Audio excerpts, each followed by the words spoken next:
What's going on, guys? This is your channel TFD back at it again with some breaking news. Now listen, this one right here is wild. It looks like Chloe Bibby is officially done for the season, and on the flip side, Bree Hall is making their way back to the squad. For this one, we gotta take it straight over to Indiana. Let's get it. Let's go. And I'm here to tell you guys, this one right here changes everything. Chloe Bibby, she's an astronomical player, an impactful player, but unfortunately she is officially done with the Indiana Fever for the rest of the season. Now the big question is, do they keep her locked in for the remainder of the run? That's what I'm wondering right now. But here's where it gets interesting. One player that we saw them draft, they went back and brought her in, and that's none other than South Carolina's own Bree Hall. Yep, the Fever made that move. Now check this out. This information literally just came out of the Indiana pipeline within the last couple of minutes. I was about to split this into two separate videos, but as I was working on it, boom, more news dropped. Literally minutes apart. First, we hear Bibby's knee takes her out for the season. Then, the very next update, Bree Hall signs with the Fever for the rest of the season. So, let's be clear, Bree Hall is no longer on a draft hopeful situation, no longer just trying to make the roster. She is officially under contract with the Indiana Fever for the full duration of the season. She has made the roster. The Indiana Fever has officially released a statement, and here's what they said.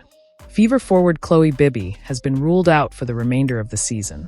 And in a related move, the team signed guard Bree Hall. Now, the official announcement goes on to say this. Chloe Bibby will miss the rest of the 2025 season due to a left knee injury. And to fill that gap, the Fever have brought in Bree Hall on a hardship contract for the remainder of the year. So yeah, she's officially on a hardship deal. That's what they're saying. Now here's the thing. Bibby joined the Fever on July 25th with a 7-day contract. Then she was signed through the rest of the season.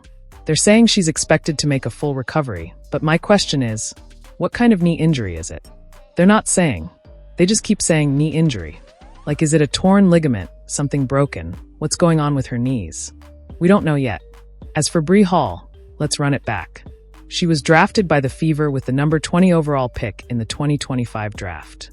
She spent preseason with the team, even played in that exhibition game against the Brazilian national team on May 4th where she dropped 9 points and grabbed 4 boards. Hall, a 2-time NCAA champion with South Carolina, also signed multiple hardship contracts earlier with the Golden State Valkyries. Now she's back, and she's going to be rocking number 3 for the Fever. So there you have it. Hall is officially signed for the duration of the season. And honestly, man, I'm shocked. I didn't see this coming. Out of all the moves they could have made, bringing back Bree Hall is definitely a surprising one. But Chloe Bibby being out, man, we need more information about this injury. So here we go, let's check it out. Oh wait, that's the same article again. Nope, we're not going to do that. But listen, a lot of people are already talking about this. Let's see what some of these comments are saying. Crying, prayers up for Bibby. Another person said, please look at the strength and conditioning staff. I'm no expert, but this seems way too coincidental. And you know what's crazy? The Fever's own player development coach, Keith Porter, is also out. Tore his ACL or something wild like that. So it's not just the players, it's even the staff dealing with injuries. Now here's the wildest part. People are saying Chloe Bibby's season-ending injury happened at Topgolf. And I called it, bro. I was the only content creator who pointed that out. I said it from day one. We haven't seen Chloe Bibby since they went to Topgolf. And now look, she's out for the season. I really believe that's where it all went down. That Topgolf incident is what put Chloe Bibby on IR. I just gotta be real with you guys. Because facts are facts, we haven't seen her since. Matter of fact, let me pull up that Topgolf video real quick. Hold up, scrolling, nope, that's from 2024. Ah, here it is. There it go, Chloe Bibby at Topgolf. Last time we saw her.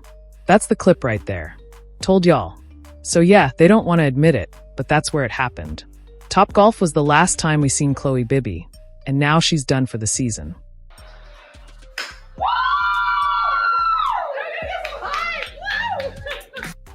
It was at that moment right there, man, her season was done. To me, that was the exact point it was over with. That one moment sealed it all. And you want to know what this really got me thinking about too, guys? This got me thinking about this tweet right here. Y'all remember this one? It came out just a few days ago from Chloe Peterson. she said. Stephanie White says Chloe Bibby hasn't had a setback, but all of the traveling made her left knee swell up so much that it caused some issues. So, she won't be available tonight. Now hold up, it's the traveling, right? That's the reason? So if it's the traveling, then why does Caitlyn still gotta travel like crazy if it's impacting players' recovery? That's the part that's not making sense to me at all. I even made a video about this before, man. If you haven't seen it, I highly recommend you check it out. Because seriously, if traveling is that impactful, if it's really messing with these players' health and recovery, then why keep putting them through it? Why have them travel? I just don't get it. I really don't. But yeah, man, Bree Hall has officially signed back with the Fever. Let's take a look at this. Chloe Peterson. Tweet this. For days after Steph White said she didn't consider the swelling in Chloe Bibby's knee to be a setback, Bibby has been ruled out for the season. It's their 4th season-ending injury. The Fever have signed Bree Hall to a hardship contract in her place. At the end of the day, this is a tough blow for the Fever, losing yet another player for the season. But the front office wasted no time filling the gap, bringing back Bree Hall on a hardship contract. Now, all eyes are on how Steph White and the Fever adjust with their depth tested once again, and whether this team can rally together to keep their playoff push alive. Look at she wrote. The Fever now have 4 players on hardship waivers: Bree Hall, Odyssey Sims, Ariel Powers, and Shea Petty. They will be eligible for at least 3 for the rest of the season, including playoffs, and 4 until a potential return for Caitlin Clark. I think with 4 players now on hardship waivers, the Fever are doing everything they can to stay afloat while waiting on Caitlin Clark's potential return. It's clear this roster has been tested all season long, but the additions of Bree Hall, Odyssey Sims, Ariel Powers, and Shea Petty could be exactly what keeps Indiana in the fight through the postseason. Let's take a look at this. So right now, the Fever got 4 players on hardship waivers: Bree Hall, Odyssey Sims, Ariel Powers, and Shea Petty. Now here's the key. These hardship players are eligible for at least 3 of the rest of the season, including the playoffs, and 4 until a potential return of Caitlin Clark. And remember, Chloe Bibby is missing the rest of the season with that knee injury. The Fever announced Hall is signed for the rest of the season, making her the 4th hardship player. But here's the twist. They got 5 players currently out with injuries. Sims and Hall are locked in for the rest of the year, which means they're playoff eligible. Petty and Powers? They're still on 7-day contracts, so as of right now, they're not playoff eligible. So what does that mean?